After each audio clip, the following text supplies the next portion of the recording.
Hi everyone, welcome to study word classes. तो friends, आज हम लोग सीडीपी के क्वेश्चन करने वाले हैं जो कि बहुत ज़्यादा इंपॉर्टेंट होंगे। हम लोग 30 क्वेश्चन पूरे करेंगे, जो एक पूरा सेट होता है। आप में 30 क्वेश्चन आते हैं, तो इसको लास्ट तक देखना। ये क्वेश्चन बहुत ज़्यादा इंपॉर्टेंट है क्योंकि प्रीवियस का एक पूरा सेट है। आई होप आपको बहुत ज़्यादा हेल्प मिलेगी। तो स्टार्ट करते हैं। ये क्लास आपको डेली 3 बजे मिलती है, तो आप इसको डेली ज्वाइन कर सकते हैं। इसमें हम लोग प्रीवियस के क्वेश्चन करना स्टार्ट कर चुके हैं, ऑल सब्जेक्ट के, चाहे आपका वो हिंदी हो या फिर सीडीपी हो, मैथ हो, ईवीएस हो। ठीक है, तो आपको सारी सब्जेक्ट के प्रीवियस के क्वेश्चन मिलते हैं डेली 3 बजे, तो आप लोग ज्वाइन कर सकते हैं क्योंकि हम लोग की थ्योरी जो है वो कंप्लीट हो चुकी है। अगर आपने नहीं देखी तो जाकर के देख सकते हैं, आपको सारी वीडियो मिल जाएंगी। 5 बजे जो क्लास मिलती है उसमें भी हम लोग चैप्टर वाइज भी क्लासेस चला रहे हैं एंड साथ ही साथ प्रीवियस के क्वेश्चन भी कर रहे हैं। उसमें हम लोग एसएसटी डिस्कस करते हैं, तो आप लोग 5 बजे की क्लास भी ज्वाइन कर सकते हैं। तो स्टार्ट करते हैं आज के पहले क्वेश्चन, मतलब पहला क्वेश्चन। 30 क्वेश्चन डिस्कस करेंगे, लास्ट में अपना स्कोर बताइएगा कि कितना आपका स्कोर बन पा रहा है। ठीक है, इससे क्या होगा कि आपका एनालिसिस हो जाएगा, आपको समझ में आएगा कि कौन से टॉपिक पे आपकी दिक्कत हुई है आपको, और कौन से टॉपिक पे आपका स्ट्रांग है, कौन से टॉपिक पे आपको दिक्कत नहीं हो रही है।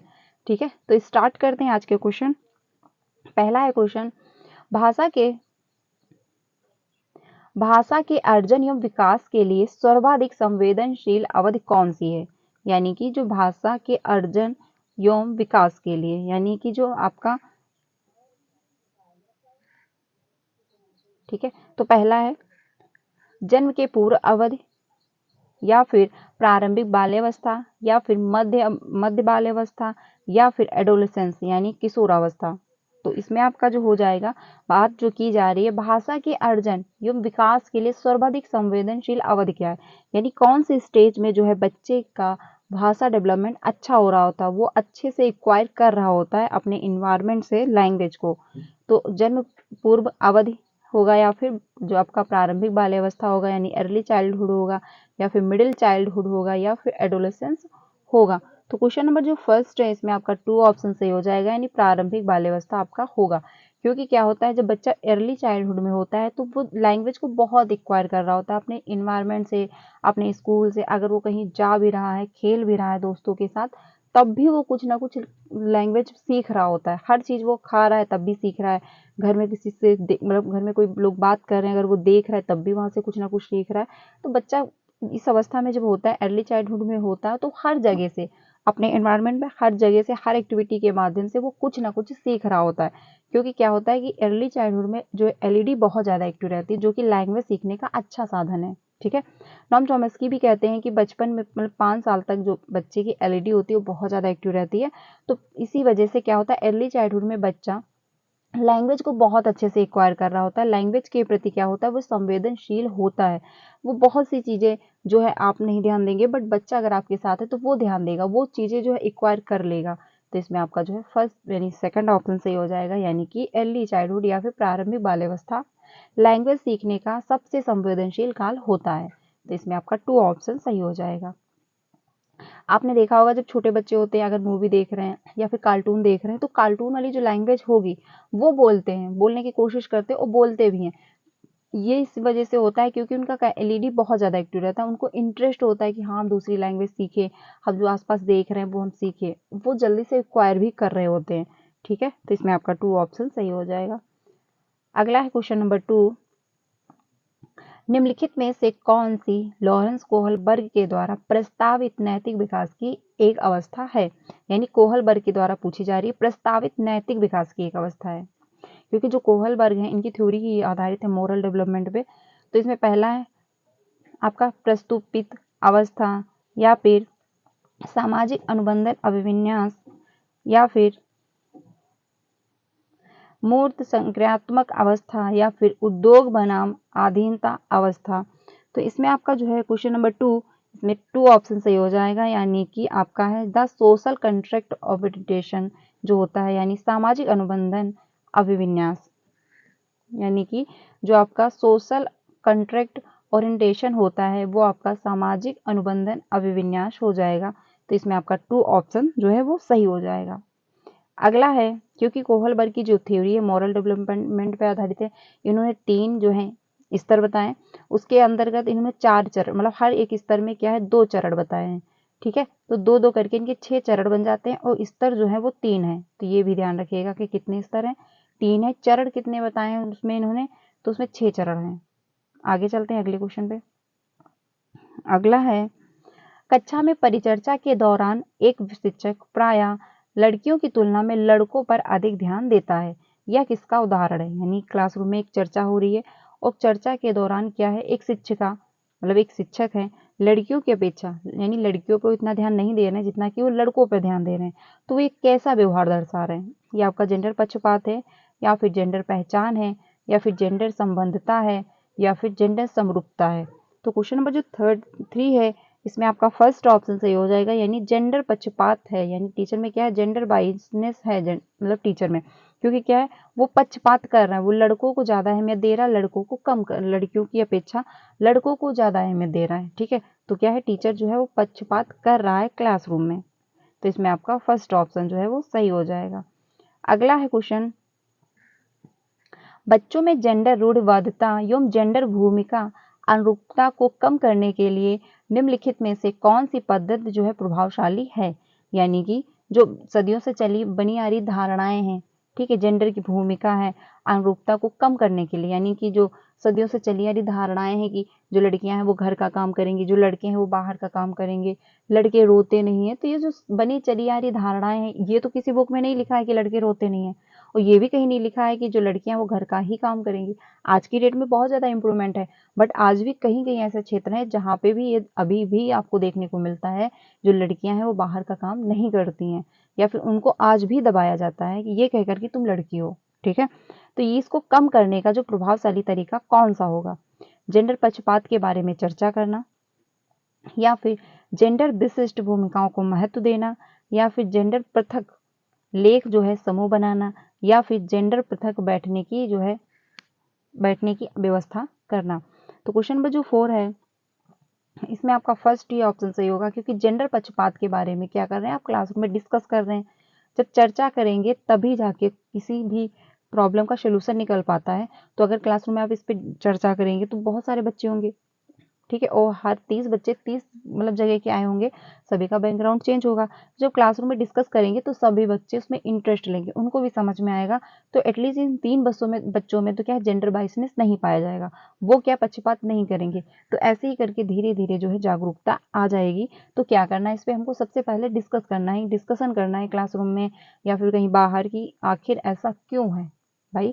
ये तो नहीं कहीं बुक में लिखा है, किसी ग्रंथ में लिखा है कि जो लड़कियां हैं वो घर का ही काम करेंगी, लड़कियां भी बाहर का कर सकती है, लड़के भी घर का काम कर सकते हैं। तो ये इस पे क्या है हमको डिस्कस करना है, डिस्कशन होगा तभी जाके जो है इसमें इम्प्रूवमेंट आएगा।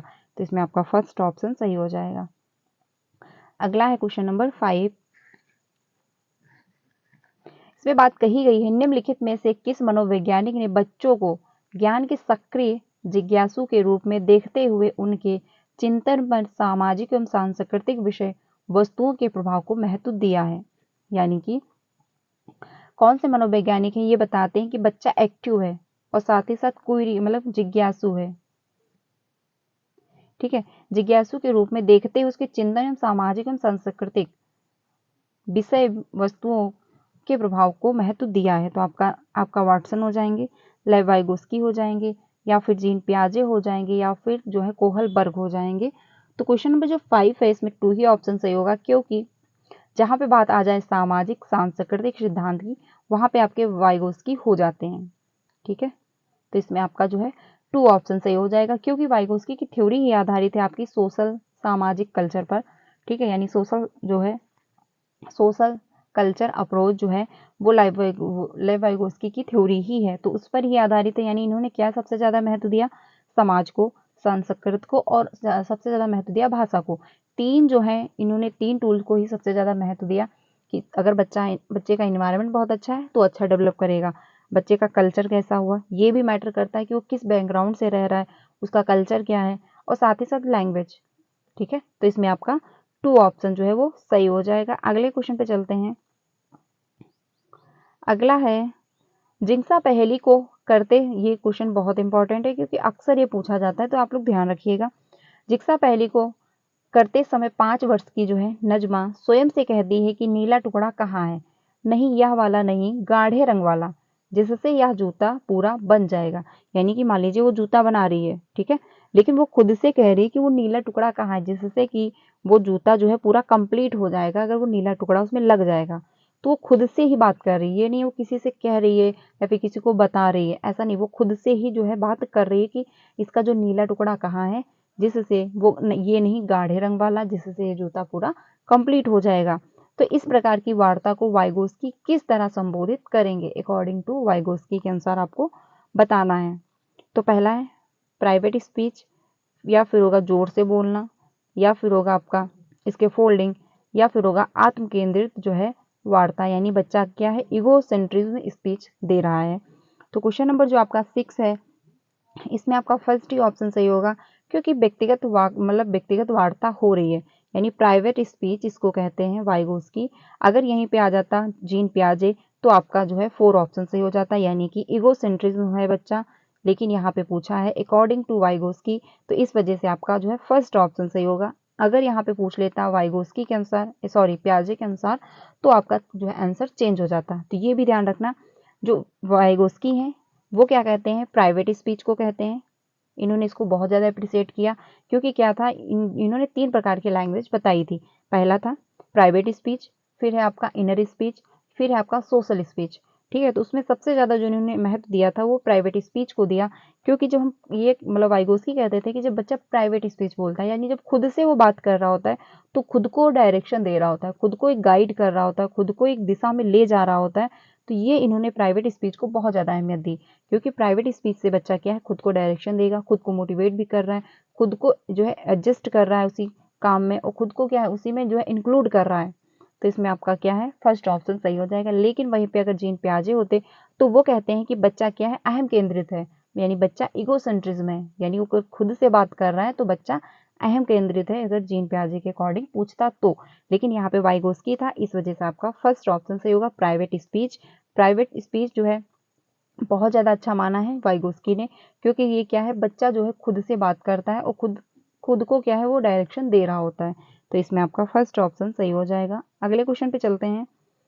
अगला है, अगर यहीं पे कह देता कोई अगर उसकी टेम्परेरी हेल्प दे रहा होता, यानी मान लीजिए अगर कोई आया, उसको जूता जो खो गया था उसका भाग का, अगर वो ढूंढ के दे देता या फिर उसको थोड़ा सा संकेत दे देता, तो यहाँ पे आपका आंसर हो जाता थर्ड सही, यानी कि इसके फोल्डिंग हो जाता अगर टेम्परेरी हेल्प दी जा रही है, यानी पूरी हेल्प नहीं मिल पा रही, हाफ सॉल्व क्वेश्चन दिए जा रहे हैं, या फिर कोई संकेत दे दिया गया कि यहाँ पे रखा हुआ है, या फिर हाँ टेम्परेरी हेल्प दे दी गई, तो वो आपका इसके फोल्डिंग के अकॉर्डिंग चला जाता।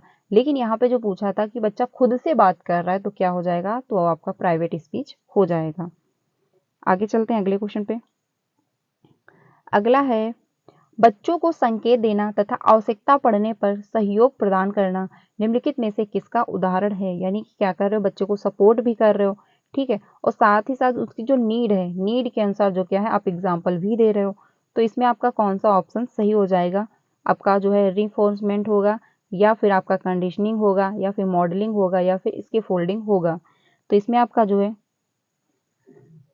क्वेश्चन नंबर जो 7 है, इसमें आपका जो है 4 ऑप्शन सही हो जाएगा, यानी इसके फोल्डिंग है, क्योंकि क्या है यहाँ पे सहयोग भी दिया जा रहा है और साथ ही साथ संकेत भी दिया जा रहा है। मान लीजिए अगर बच्चे को कहीं पे समस्या आ रही है, तो जो टीचर है उसको संकेत भी दे रही है बच्चे को, और साथ ही साथ जो सहयोग भी प्रदान कर रही है, यानी हेल्प भी दे रही है। तो इसमें आपका जो है 4 ऑप्शन सही हो जाएगा, यानी वो परमानेंट हेल्प नहीं दे रही है, लेकिन बच्चे को समस्या आ रही है तो थोड़ी सी हेल्प कर रही है, यानी थोड़ी सी अगर हेल्प कर देंगे तो बच्चा आगे बढ़ जाएगा। तो इस वजह से जो टेम्परेरी हेल्प दी जा रही है, यानी कि हाफ सॉल्व क्वेश्चन दिए जा रहे हैं, तो अगर ऐसा कुछ हो रहा है तो आप सिंपल सी उसका एक ही आंसर होगा, यानी इसके फोल्डिंग हो जाएगा टेम्परेरी, जिसको हेल्प कहते हैं, यानी कि जिसको पार्ड कहते हैं। ये वाइगोस्की की थ्योरी में है, यानी जिसको जिसको कहते हैं टेम्परेरी हेल्प। अगर हल्की सी हेल्प मिल गई है, संकेत दे दिया गया, थोड़ा सा सहयोग मिल गया है, टीचर की वजह से मिल सकता है, या फिर आपके फ्रेंड हुए, कोई भी हुआ, किसी के माध्यम से अगर आपको हेल्प मिल रही है थोड़ी बहुत, अगर उसकी हेल्प पा करके आप आगे मूव कर रहे हो, तो आपका इसके फोल्डिंग हो जाएगा। ठीक है, तो इसमें आपका 4 ऑप्शन सही हो जाएगा। वाइगोस्की की जो थ्योरी है उसमें 3 ही टूल सबसे ज्यादा इंपॉर्टेंट है, जैसे कि आपका इसके फोल्डिंग हो गया, ठीक है, जेडपीडी हो गया, और आपका जो होता है एमके हो गया। ठीक है, ये जो 3 है ये अगर आपने समझ लिया तो वाइगोस्की की थ्योरी जो है वो समझ गए आप। यानी कि जो आपका एमकेओ होता है वो देता है हेल्प, यानी जो भी व्यक्ति हो, वो आपसे छोटा भी हो सकता है, आपसे बड़ा भी हो सकता है, कोई मैटर नहीं करता, लेकिन जिस भी रिसोर्स से आपको हेल्प मिल रही है, वो व्यक्ति, वो वस्तु आपके लिए क्या हो जाएगी, MKO हो जाएगी। वो मैटर नहीं कर रहा है कि आपसे छोटा है। मान लीजिए अगर आपको मैथ में मतलब मैथ का एक क्वेश्चन आपको नहीं समझ में आ रहा, तो आपने अपने भाई से पूछ लिया, भाई छोटा है, या फिर अपनी बहन से पूछ लिया जो कि छोटी है, तो ये अगर आपने उससे हेल्प ले ली तो उस टाइम के लिए, उस क्वेश्चन के लिए वो क्या है, आपके लिए MKO हो जाएगी। यानी जिससे भी आप जो है नॉलेज ले रहे हो, जिससे भी आप मदद ले रहे हो, वो आपके लिए MKO हो जाता है। वो कोई वस्तु भी हो सकती है, मान लीजिए अगर कोई व्यक्ति भी हो सकता है, कोई आपके पेरेंट्स भी हो सकते हैं, कोई रिलेटिव भी हो सकते हैं, तो कोई भी व्यक्ति हो सकता है, छोटा बड़ा होगा कोई मैटर नहीं करता, लेकिन जिससे भी आप अगर मदद ले रहे हो तो वो आपके लिए MKO हो जाएगा। लेकिन जो MKO होता है, ठीक है, वो मतलब ये नहीं कि आप परमानेंट उसी से हेल्प ले रहे हो, उसी से हेल्प लेते रहोगे, ऐसा नहीं होगा। क्योंकि क्या है, आपको थोड़ी सी प्रॉब्लम हुई है, आपने उससे हेल्प ले ली, मान लीजिए एक क्वेश्चन आपको मैथ का समझ में नहीं आया, तो आपने हेल्प ले ली, आपने सॉल्व कर लिया, आपको समझ में आ गया, बस हो गया, ठीक है। फिर नेक्स्ट टाइम अगर कुछ होगा तो आप हेल्प लोगे, ये नहीं कि परमानेंट वैसे ही चलता रहेगा प्रोसेस। और जो आपका इसके फोल्डिंग होता है, ये होता है टेम्परेरी हेल्प, यानी जो आपने MKO से ली है हेल्प, जो कि दिख नहीं रही है बट आपने ली है, तो जो हेल्प मिली है उसको कहते हैं इसके फोल्डिंग। और ये जो होता है परमानेंट भी नहीं होता है, यानी कि ये तो नहीं, मान लीजिए अगर आपको साइकिल चलानी नहीं आती है, तो अगर आपके पेरेंट्स ने आपको साइकिल चलाना सिखाया, तो ये तो नहीं वो जिंदगी भर आपके पीछे पकड़े साइकिल चलाते रहेंगे, मतलब पकड़े रहेंगे, आप चलाते रहोगे, ऐसा तो नहीं है पॉसिबल। लेकिन हाँ, अगर उन्होंने साइकिल पकड़ी, आप चलाना सीख रहे हो, तो वो टेम्परेरी हेल्प आपको दे रहे हैं, क्योंकि जहाँ पे आप गिर रहे हो वहां पे आपको सपोर्ट कर रहे हैं, ठीक है। आपकी जो साइकिल पकड़े हैं तो थोड़ा थोड़ा आपको क्या है, सपोर्ट मिल रहा है, संकेत दे रहे हैं कि हाँ ऐसे नहीं, ऐसे साइकिल को चलानी है। लेकिन जब आप साइकिल चलाना सीख जाएंगे, तो वो जो हेल्प दी जा रही तो वो आपकी हट जाएगी। तो जो इसके फोल्डिंग होता है वो टेम्परेरी हेल्प होती है, यानी कि जहाँ पे आपको दिक्कत हुई वहां पे आपको हेल्प दे दी गई, ये नहीं कि वो हेल्प आपको परमानेंट मिल रही होगी, ठीक है। तो ये भी ध्यान रखना। तो जो MKO के द्वारा हमको हेल्प मिल रही है, वो कहते हैं इसके फोल्डिंग, यानी वो दिखती नहीं है बट वो हेल्प दी जा रही होती है, आपको मिल रही होती है, तो वो आपका हो जाता है इसके फोल्डिंग। अब ZPD क्या होता है कि ZPD, आप जैसे मान लीजिए आप साइकिल चलाना सीख रहे हो, आप खुद से तो साइकिल को संभाल पा रहे हो, साइकिल पे बैठ भी ले रहे हो, लेकिन आप साइकिल को चला नहीं पा रहे हो, तो वहां पे वो संभावना है कि आप खुद से इतना जब आप कर पा रहे हो तो आपकी संभावना है आप ग्रो करोगे, आप साइकिल चला लोगे। बट क्या है, अगर कोई हेल्प आपको दे दे, कोई सी पीछे से साइकिल पकड़ ले, तो आप चला लोगे। तो उसके लिए आपके पेरेंट्स भी हो सकते हैं, आपके भाई भी हो सकते हैं, आपकी बहन भी हो सकती है। अगर उसने हेल्प दे दी तो आप क्या है, ग्रो कर गए, यानी आपने साइकिल चला ली, तो आपकी संभावना जो थी, यानी जो संभावना होती है डेवलपमेंट की, कि हाँ आप इस क्षेत्र तक, यहाँ तक आपका डेवलपमेंट हो जाएगा, वो आपका हो जाता है ZPD, ठीक है। तो ये ध्यान रखना कि जो संभावना है कि आप इतना ग्रो करोगे, वो आपके लिए हो जाएगा ZPD। और साथ ही साथ आपका जो हेल्प दी जा रही है, यानी आपको जिसने हेल्प दी है, वो आपका MKO हो जाएगा, और जो हेल्प मिली है वो आपके लिए स्केप फोल्डिंग हो जाएगा, ठीक है। तो ये जो है ध्यान रखना, इसमें जो यही है, यानी अगर आपने ZPD समझ ली, MKO समझ लिया, इसके फोल्डिंग समझ लिया, तो आपको अच्छे से समझ में आ जाएगा। आगे चलते हैं अगले क्वेश्चन पे। तो इसमें आपका जो है 4 ऑप्शन सही हो जाएगा। अगला है क्वेश्चन, निम्नलिखित व्यवहारों में से कौन सा जीन प्याजे के द्वारा प्रस्तावित मूर्त संक्रियात्मक अवस्था को विशेषित करता है, यानी कि जो आपका कॉन्क्रीट ऑपरेशनल स्टेज है उसको जो है सपोर्ट करता है। तो पहला है परिकल्पित निगमनात्मक तर्क, संध्यात्मक जो विचार, या फिर संरक्षण कक्षा समावेशन, या फिर अस्थिरगित जो अनुकरण जो है पदार्थ स्थायित्व, या फिर प्रतीकात्मक खेल विचारों की अनुक्रमणिकता, यानी कि बच्चे क्या कर रहे हैं, जो सिंबल के थ्रू जो है वो सीख रहे हैं। तो क्वेश्चन नंबर जो 8 है, इसमें आपका 2 ऑप्शन सही हो जाएगा, यानी कि संरक्षण भी है और कक्षा में समावेशन भी है, ठीक है। यानी क्लासरूम में जो क्या है, क्लासरूम जो है इंक्लूसिव है, यानी कि क्लासरूम में क्या हो रहा है, समावेशन भी हो रहा है, और साथ ही साथ बच्चे में क्या होगा, संरक्षण होगा, यानी वो कंजर्वेशन बच्चे में आ जाएगा, जो बच्चा स्टेज में पहुंचेगा मूर्त संक्रियात्मक अवस्था में, जो कि मानी जाती है आप में 7 से 11 वर्ष, ठीक है। 7 से 11 वर्ष की जो स्टेज होती है वो मूर्त संक्रियात्मक अवस्था के अंतर्गत आती है। इसमें बच्चा क्या संरक्षण करना स्टार्ट कर देता है, उसको समझ में आ रहा होता है कि हाँ ये जो गोल है ये एक साइड में रखेंगे, जो चौकोर बने हुए आयत ये एक साइड में रखना है, पेन है तो उसको एक पास रखना, वो क्या संरक्षण करना स्टार्ट कर देता है।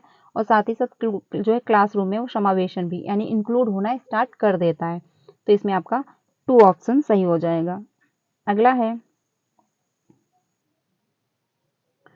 बच्चों के संज्ञानात्मक विकास के संदर्भ में निम्नलिखित में से कौन सी जीन पियाजे पियाजे की संरचना है? तो आपका स्कीमा है, अवलोकन अधिगम है, या फिर अनुबंधन है यानी कि कंडीशनिंग है, या फिर आपका प्रबलन है। तो इसमें आपका जो है क्वेश्चन नंबर 9, इसमें बात कही गई बच्चे के संज्ञानात्मक विकास के संदर्भ में, यानी बच्चे का जो कॉग्निटिव डेवलपमेंट हो रहा है उसके संदर्भ में बताना है आपको अकॉर्डिंग टू पियाजे के अनुसार। तो क्वेश्चन नंबर जो 9 है इसमें फर्स्ट ऑप्शन सही होगा, यानी कि स्कीमा। हर व्यक्ति के दिमाग में एक ना एक स्कीमा फीड होता है। अगर आप किसी व्यक्ति को पहचान पा रहे हो, अपने फ्रेंड को पहचान पा रहे हो, अपने रिलेशन में मतलब अपने फैमिली में हर व्यक्ति को पहचान पा रहे हो, तो उससे रिलेटेड जो है आपके दिमाग में स्कीमा बना हुआ है। जैसे आप कहीं घूमने गए, किसी चीज को देखी तो वो आपके दिमाग में रह गई, तो रह कैसे गई, आप उससे रिलेटेड जो है आपके दिमाग में एक स्कीमा बन चुका है। अगर हम किसी चीज को पहचान पाते हैं, किसी व्यक्ति को पहचान पा रहे, वो कोई वस्तु हो सकती है, कोई गाना भी हो सकता है, तो क्या उससे रिलेटेड हमारे दिमाग में एक स्कीमा बना हुआ है। तो इतना ये प्रोसेस हाई कर मतलब इतनी स्पीड में करता है, तो ये सब कुछ समझ में नहीं आ रहा होता है। लेकिन अगर हम किसी चीज को पहचान रहे हैं तो उससे रिलेटेड हमारे दिमाग में स्कीमा बना हुआ है अकॉर्डिंग टू पियाजे के अनुसार। ठीक है, पियाजे कहते हैं अगर हम किसी व्यक्ति को पहचान पाते हैं, किसी वस्तु को पहचान पा रहे हैं, कोई गाना भी अगर हम सुन रहे हैं, तो अगर हम उसको पहचान पा रहे हैं कि हाँ ये किसकी मतलब आवाज है, अगर हम कहीं घूमने गए हैं, अगर वहां की वस्तु को हम देख पा रहे हैं, मान लीजिए कि आप कहीं गए, ताजमहल गए, आपने ताजमहल मतलब आगरा गए, आपने ताजमहल को देखा। अब आप अपने घर आ गए, पर आप घर पे बैठे हुए, आपने आंखें बंद की तो आपको ताजमहल दिख रहा है। तो कैसे दिख रहा है? क्योंकि आपने ताजमहल देखा और उसका स्कीमा आपके दिमाग में फीड हो गया। इस वजह से आप उस वस्तु को पहचान पाते हो कि हाँ ये ताजमहल है। ठीक है, तो पियाजे कहते हैं अगर हम किसी चीज को पहचान पा रहे हैं, किसी वस्तु को पहचान पा रहे हैं, तो उससे रिलेटेड जो है हमारे दिमाग में स्कीमा बना हुआ है। ठीक है, तो स्कीमा के ही माध्यम से हम किसी भी चीज को, किसी भी वस्तु को पहचान पाते हैं। तो इसमें आपका फर्स्ट ऑप्शन सही हो जाएगा। अगला है क्वेश्चन नंबर जो 10 है, इसमें बात कही गई है आकलन का प्राथमिक उद्देश्य क्या होना चाहिए, यानी जो आकलन है उसका प्राथमिक उद्देश्य क्या होना चाहिए। तो पहला है, यानी अगर आप असेसमेंट कर रहे हो तो उसका जब यानी कि प्राइमरी जो ऑब्जेक्टिव है वो क्या होगा। तो आपका पहला है विद्यार्थियों के लिए श्रेणी निश्चित करना, यानी आप विद्यार्थियों के लिए क्या कर देंगे, श्रेणी जो है वो रैंक जो है वो निश्चित कर देंगे कि हाँ कौन कौन सी रैंक में बच्चा है। तो क्लासरूम में आपको ऐसा नहीं करना है, क्योंकि क्या है हमको बच्चे को ना तो लेबल करना है, ना ही तो बच्चे पे हमको रैंकिंग करनी है कि हाँ आप फर्स्ट रैंक पे हो, आप सेकंड रैंक पे हो, ऐसा आपको नहीं करना है क्लासरूम में। क्योंकि अगर आप ऐसा करेंगे तो बच्चे जो वीक हैं उनको प्रॉब्लम होगी, वो अगर कुछ करना भी चाह रहे होंगे तो वो कल को नहीं कर पाएंगे। लेकिन जो बच्चे अच्छे हैं, स्ट्रांग है पढ़ने में, अच्छा उनका डेवलपमेंट है, तो उनके लिए तो बेस्ट है। लेकिन जो बच्चे वीक हैं उनको थोड़ी सी दिक्कत होगी। तो इसीलिए क्लासरूम में क्या होता है, हमको ना तो रैंकिंग करनी है, ना तो बच्चे को लेबल करना है कि हाँ तुम अच्छे नहीं हो पढ़ने में, ये बच्चा अच्छा है। तो हमको क्या है, बच्चे को अपने दिमाग में रखिए, मतलब अगर आप टीचर हो तो एज ए टीचर के रूप में आपको पता होना चाहिए कि कौन सा बच्चा वीक है, कौन सा बच्चा मेरा स्ट्रांग है, पता होना चाहिए। बट आपको क्लासरूम में जो है इस पर डिस्कस नहीं करना है, ना तो आपको लेबल करना है, ना ही तो बच्चे को रैंकिंग करनी है आपको। ठीक है, अपने दिमाग में रखिए, आप उस हिसाब से पढ़ाइए। लेकिन आपको क्या है क्लासरूम में इस पे ये नहीं है कि हर बच्चे को आप बता रहे हो कि ये बच्चा वीक है, ये बच्चा स्ट्रांग है, ऐसा आपको नहीं करना है। ठीक है, अगला है संबंधित अवधारणाओं के बारे में बच्चों की स्पष्टता तथा भ्रांतियों को समझना।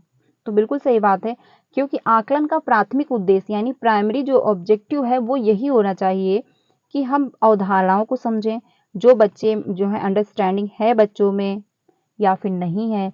साथ ही साथ जो बच्चे मतलब गलत जो कॉन्सेप्ट उनके दिमाग में बने हुए हैं, यानी कि मान लीजिए अगर बच्चा किसी भी टॉपिक से कंफ्यूज है, यानी उसके दिमाग में गलत कॉन्सेप्ट बना हुआ है, तो क्या करेंगे आप उसकी भ्रांतियों को समझेंगे, यानी जो कंफ्यूज है बच्चा उसको आप समझेंगे। मान लीजिए जैसे कि छोटा बच्चा है, जब ट्रेन से जाओ तो ऐसा फील होता है बचपन में कि हमारे साथ पेड़ भी चल रहे हैं, ऐसा फील होता है, सभी के साथ ऐसा हुआ होगा।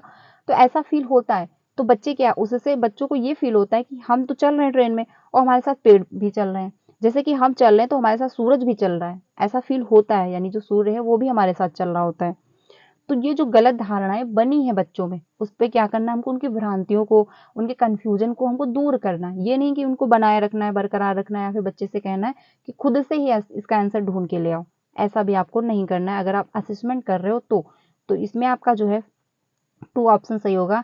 यानी कि मान लीजिए अगर बच्चे को कंफ्यूजन हुई है कि हम जब चलते हैं तो हमारे साथ ट्रेन चल रही है, तो उस पर क्या क्लासरूम में आप डिस्कशन करोगे, उसका जो कंफ्यूजन है, उसकी जो भ्रांतियां बनी हुई हैं, जो बच्चे में मिसअंडरस्टैंडिंग है, उसको क्या आप क्लियर करोगे। ठीक है, जब क्लासरूम में डिस्कशन करोगे तो सभी बच्चे उसमें बात करेंगे, और सभी बच्चे, अगर मान लीजिए एक बच्चे का मतलब एक बच्चा टॉपिक से कंफ्यूज था, और अगर आपने क्लासरूम में उसमें डिस्कशन किया, तो जो अदर बच्चे थे अगर उनका थोड़ा बहुत भी कंफ्यूजन होगा तो उनका भी क्लियर हो जाएगा। तो ये इस वजह से, यानी अगर क्लासरूम में डिस्कशन हो रहा है तो सभी को बेनिफिट होता है। ठीक है, साथ ही साथ जिसके कॉन्सेप्ट है वो क्लियर हो जाते हैं।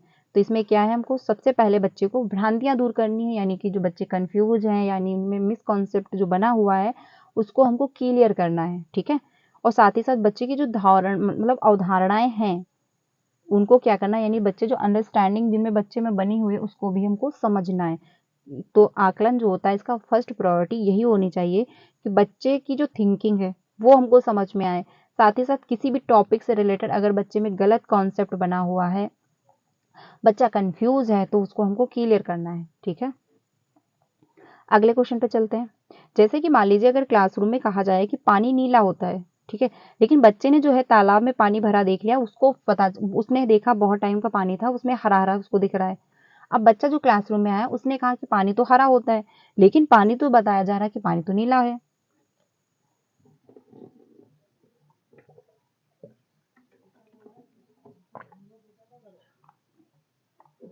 तो इसमें क्या करना है, आपको क्लासरूम में डिस्कशन करना है। इससे क्या होगा, बच्चे की जो है, बच्चा जो कंफ्यूज है, जो बच्चा मिसअंडरस्टैंडिंग बनी हुई है वो क्लियर हो जाएगी उसकी।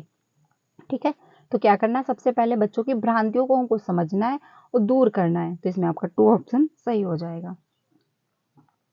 अगला है क्वेश्चन नंबर 11। इसमें बात कही गई है, निम्नलिखित कथनों में से कौन सा बुद्धि के बारे में सही है, यानी कि कौन सा जो है आपका इंटेलिजेंट के बारे में सही है। तो पहला है, बुद्धि एक निश्चित योग्यता है जो जन्म के समय ही निर्धारित होती है, यानी कि आपका जब जन्म होता है तभी फाइनल कर दी जाती है कि आप इंजीनियर बनोगे या फिर डॉक्टर बनोगे या फिर आप कुछ नहीं करोगे। ठीक है, ऐसा होता है। या फिर बुद्धि को मानकीकृत परीक्षणों के प्रयोग से सटीक रूप से मापा एवं निर्धारित किया जा सकता है, यानी कि अगर जो मानकीकृत परीक्षण होते हैं उससे आप सटीक रूप से पहचान जाएंगे कि बच्चे का जो है बुद्धि कितनी है और बच्चा कहाँ तक ग्रो करेगा। या फिर आपका होगा इंटेलिजेंट, यानी बुद्धि एक एकात्मक कारक है तथा एक एकीकृत विशेषक है। या फिर बुद्धि बहुआयामी है तथा जटिल योग्यताओं का एक समूह है। तो क्वेश्चन नंबर जो 11 है इसमें आपका 4 ऑप्शन सही हो जाएगा, यानी कि बुद्धि जो है बहुआयामी है। बुद्धि कोई एक प्रकार की आइडेंटिटी नहीं है। बुद्धि अगर मान लीजिए बहुत प्रकार की हो सकती है। जब क्लासरूम में 30 बच्चे हैं तो 30 प्रकार की बुद्धि होगी। ठीक है, ये नहीं है कि सभी बच्चे में एक ही प्रकार की बुद्धि होगी। सभी को क्या एक ही में इंटरेस्ट आ रहा होगा, सभी को मैथ में इंटरेस्ट आ रहा होगा, सभी को क्या साइंस में इंटरेस्ट आ रहा होगा, तो ऐसा नहीं है। 30 बच्चे 30 प्रकार के होंगे और 30 तरीके के इंटरेस्ट होंगे। ठीक है, तो बुद्धि के बारे में जो है आपका 4 ऑप्शन सही हो जाएगा, यानी कि बुद्धि जो है बहुआयामी होती है। मल्टीपल बुद्धि पाई जाती है हर व्यक्ति में। ये नहीं कि क्लासरूम में 30 बच्चे हैं तो 30 बच्चे क्या एक ही प्रकार के होंगे। 30 बच्चे 30 प्रकार के होंगे। किसी को डांसिंग पसंद होगी तो किसी को स्पोर्ट में जाना पसंद होगा, किसी को म्यूजिक बहुत पसंद होगी, किसी को चुप रहना बहुत पसंद होगा, कोई होगा ऐसा जो बहुत ज्यादा बोलता होगा। तो सभी की क्या है, बुद्धि अलग अलग होती है। और साथ ही साथ एक जटिल योग्यता क्या एक समूह है। ठीक है, इसमें जो पहला था, यानी बुद्धि एक निश्चित योग्यता है और जन्म के समय निर्धारित हो जाती है, तो ऐसा कहना पॉसिबल नहीं है, क्योंकि जन्म के समय आप ये निर्धारित नहीं कर सकते कि बच्चा कहाँ तक ग्रो करेगा, किस फील्ड में वो जाएगा। मान लीजिए बचपन में बच्चे को बहुत ज्यादा इंटरेस्ट था डांसिंग में, जब वो छोटा था तो उसको डांस करना पसंद था, तो आप कुछ अनुमान लगा सकते हैं कि हाँ बच्चा इस क्षेत्र में ग्रो करेगा। लेकिन हो सकता है उसका एनवायरनमेंट चेंज हो जाए, उसके जो दोस्त हैं वो चेंज हो जाए, तो बच्चा किसी और में इंटरेस्ट लेने लगे। हो सकता है उसको पढ़ाई में बहुत अच्छा इंटरेस्ट आने लगे तो वो डॉक्टर बन जाए। तो ये कहना गलत होगा, आप निर्धारित नहीं कर सकते, हाँ गेस कर सकते हैं। यानी बच्चा जो छोटा है, बच्चा अगर 5 साल तक हो गया है, 6 साल तक हो गया है, तो आप उसकी एक्टिविटी से मतलब जो उसका बिहेवियर है उससे आप गेस कर सकते हो कि बच्चा किस क्षेत्र में अच्छा करेगा। ठीक है, लेकिन आप निर्धारित नहीं कर सकते, आप फिक्स नहीं कर सकते कि हाँ बच्चा इसी क्षेत्र में जो अच्छा करेगा। ठीक है, तो ये जो कहना आपका होगा ये फर्स्ट ऑप्शन आपका गलत हो जाएगा। अगला है कि मानकीकृत परीक्षणों के प्रयोग से सटीक रूप से जो मापा जा सकता है। तो ये भी आपका कहना गलत होगा, क्योंकि मानकीकृत परीक्षण से आप सटीक रूप से नहीं पहचान सकते। आप मान लीजिए क्लासरूम में डिस्कशन करना स्टार्ट किया, ठीक है, किसी टॉपिक पे, हो सकता है उस बच्चे को उस टॉपिक के बारे में ना पता हो, बट अदर टॉपिक के बारे में वो जानता हो। तो इसके भी माध्यम से आप बच्चे की बुद्धि लब्धि, बच्चे का कितना ग्रो होगा, वो भी आप निर्धारित नहीं कर सकते। किसी क्षेत्र में बच्चा वीक होगा तो किसी क्षेत्र में बच्चा स्ट्रांग होगा। ये तो नहीं कि हर बच्चा जो हर क्षेत्र में फील्ड में जो है अच्छा ही होगा, यानी कि कुछ ही बच्चे जो गिफ्टेड होते हैं वो हर फील्ड में अच्छे होते हैं, लेकिन बहुत सारे ऐसे बच्चे होते हैं जो हर फील्ड में बेस्ट नहीं होते हैं, लेकिन किसी न किसी एक क्षेत्र में वो अच्छा कर रहे होते हैं। तो इसके भी माध्यम से जो है आप निर्धारित नहीं कर सकते हैं। अगला जो है आपका मतलब थर्ड, बुद्धि एक एकात्मक है, तो बुद्धि एकात्मक रूप नहीं होता है। बुद्धि जो है बहुआयामी है, बुद्धि मल्टीपल वे में पाई जाती है। हर व्यक्ति में अलग प्रकार की बुद्धि होती है। आपके अगर मान लीजिए 4 फ्रेंड हैं, अगर आपने किसी एक टॉपिक पे हर मतलब अपने फ्रेंड से पूछा, तो 4 फ्रेंड 4 तरीके का जो है आपको आंसर देंगे। जरूरी नहीं है वो चारों फ्रेंड एक ही थिंकिंग हो, उनकी एक ही क्वेश्चन का आंसर एक ही वो दे दें। आपका क्वेश्चन एक था बट आंसर आपको 4 मिलेंगे। क्यों? क्योंकि 4 व्यक्ति थे, 4 प्रकार की बुद्धि वहां पे पाई गई। ठीक है, तो इस वजह से आप आपके घर में ही देख लीजिए, आपके घर में अगर 6 व्यक्ति हैं तो 6 तरीके की राय होगी। ये नहीं कि एक टॉपिक पे सभी की राय एक ही जैसी होगी। किसी को पसंद आ रहा होगा घर में पढ़ना, किसी को घर में पढ़ना नहीं पसंद आ रहा होगा। तो ये होता है, यानी कि बुद्धि जो है बहुआयामी होती है। बुद्धि कोई एक प्रकार की आइडेंटिटी नहीं है। और साथ ही साथ आप जन्म के टाइम निर्धारित नहीं कर सकते कि बच्चा किस क्षेत्र में ग्रो करेगा। अगर मान लीजिए बचपन में उसका इन्वायरमेंट बहुत अच्छा नहीं दिया गया, बट अगर थोड़े टाइम बाद उसको अच्छा इन्वायरमेंट मिल गया तो वो ग्रो कर जाएगा। ठीक है, अगर उसका इंटरेस्ट है तो इसमें आपका 4 ऑप्शन सही हो जाएगा। यानी बुद्धि के बारे में क्या कौन सा ऑप्शन सही है? तो आपका 4 ऑप्शन सही हो जाएगा। यानी बुद्धि बहुआयामी होती है तथा एक जटिल योग्यता का एक समूह है। ठीक है, तो आपका 4 ऑप्शन सही हो जाएगा। ये जो थ्योरी है हार्वर्ड गार्डनर पर आधारित है। हार्वर्ड गार्डनर ने आप में 8 प्रकार की जो है बुद्धि बताई है। ये थ्योरी मैंने डिस्कस की, अगर आपने नहीं देखा तो जाकर के देख सकते हैं, यही मेरे चैनल पर मिल जाएगी। क्योंकि आप में जो है 8 प्रकार की बुद्धि पूछी जाती है, यानी जो है सीटेट ने वेरीफाई भी कर रखा है 8 प्रकार की बुद्धि। जो आपका जो आपका एनसीईआरटी है उसमें भी 8 प्रकार की बुद्धि पूछी जाती है, और आप में 8 प्रकार की ही बुद्धि आती भी है। ठीक है, तो आपको क्या है, सिर्फ 8 प्रकार की बुद्धियां पढ़नी है। वैसे तो मल्टीपल वे में होती है बुद्धि। तो इसमें आपका 4 ऑप्शन सही हो जाएगा। अगला है क्वेश्चन, रूही हमेशा समस्या के एकाधिक समाधानों के बारे में सोचती है। ठीक है, यानी कि क्या है, अगर वो उसको कोई प्रॉब्लम है तो मल्टीपल वे में सोल्यूशन को है ढूंढ रही। ठीक है, इनमें से कभी जो समाधान मौलिक होते हैं।